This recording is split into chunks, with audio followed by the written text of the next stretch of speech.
We are continuing the seeking, searching of C.S. Lewis for his soul.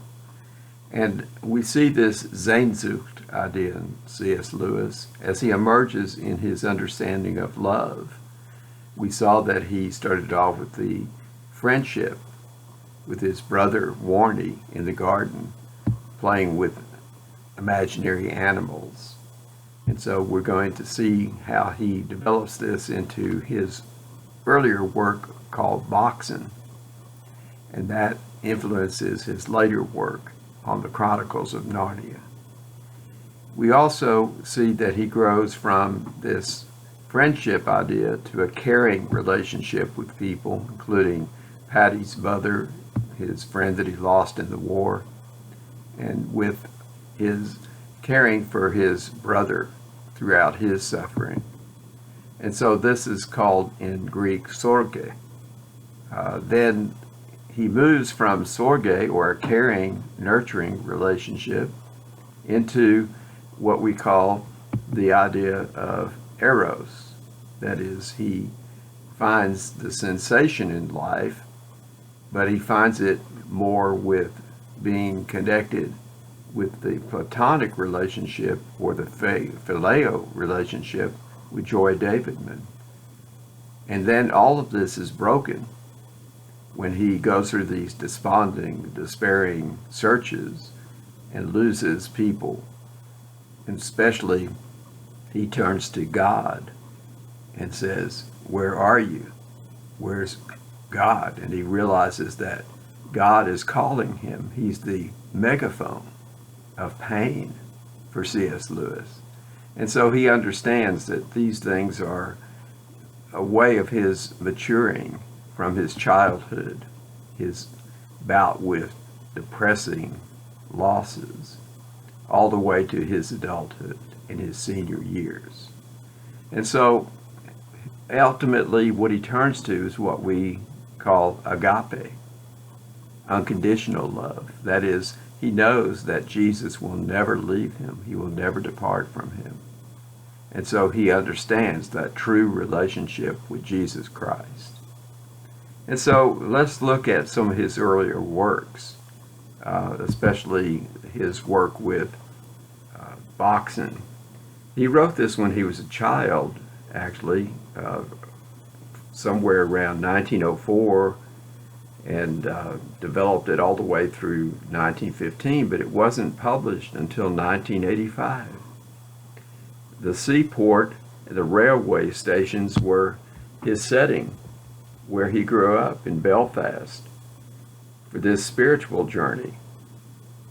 He creates with Warnie, as I said, the idea of animal land, including a geographical sketch of countries like India, Poinsett, Dolphin Land, and Mouse Land. He was the original Disneyland with Mickey Mouse.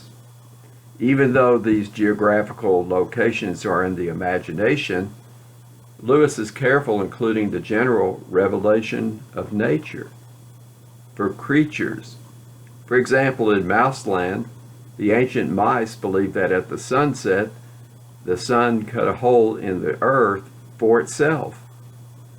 This reminds me of his cosmology seeking in The Discarded Image, where he's trying to understand the cosmology or the universe of the medieval thinker. His infatuation with creation and science appealed to his imagination then at an early age.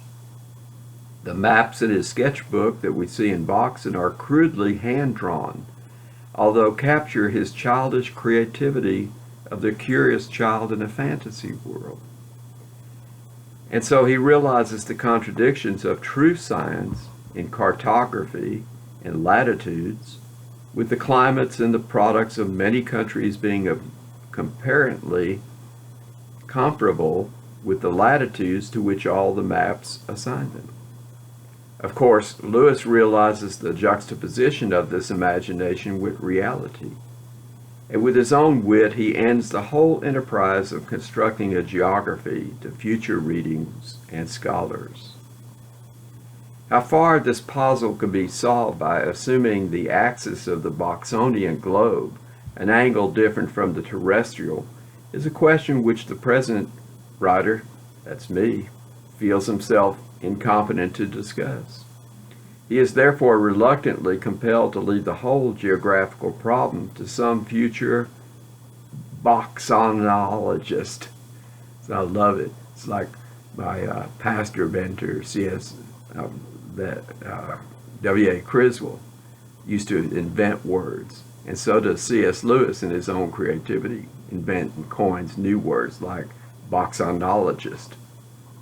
So in the first story in Boxon, the King's Ring, the ring is stolen. One wonders if this idea occurred later to his friendship with J.R.R. Tolkien in The Lord of the Rings, where the ring is stolen for the power of magic. The story ends with King Bunny retrieving the ring, and the characters all dialogue like rugged sailors, the struggle between good and evil in their characters. This moral value system of good and evil will reoccur throughout the writings of Lewis and his future essays in literature. The second story, Manx Against Manx, entails the motif of the nightmare. The mouse awakens to find his tail cut off, mysteriously missing. He thought to himself it must have only been a bad nightmare. Later it's discovered it was the clever setting of a trap for the mouse. The nightmare also affects him and becomes the setting for the dream of Dimer, his epic poem that he writes as a child when he loses his mother. Dreams are an entrance for Lewis into the world of fantasy and the imagination.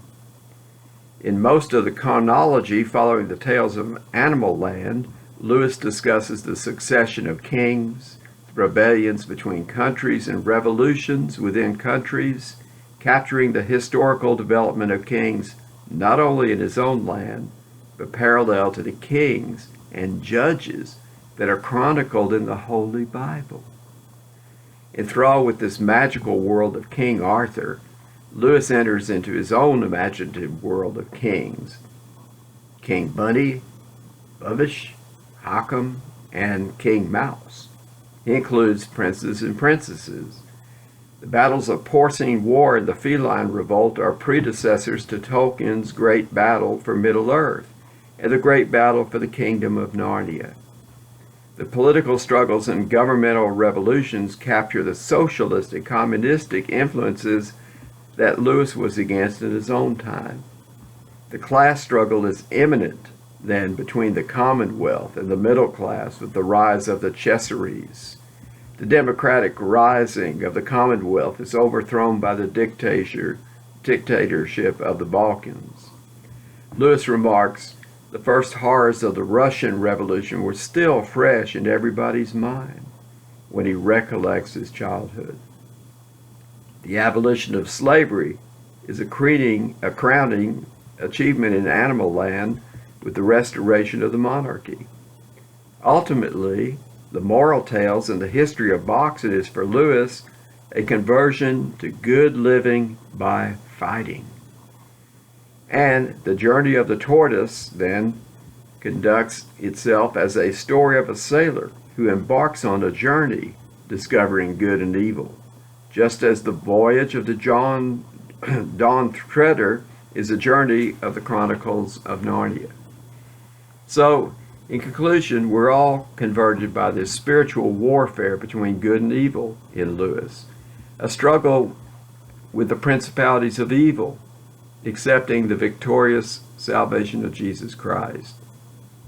For it tells us in Ephesians 6:12, our battle is not against flesh and blood, but against the rulers, against the authorities, against the world powers of this darkness, against the spiritual forces of evil in the heavens.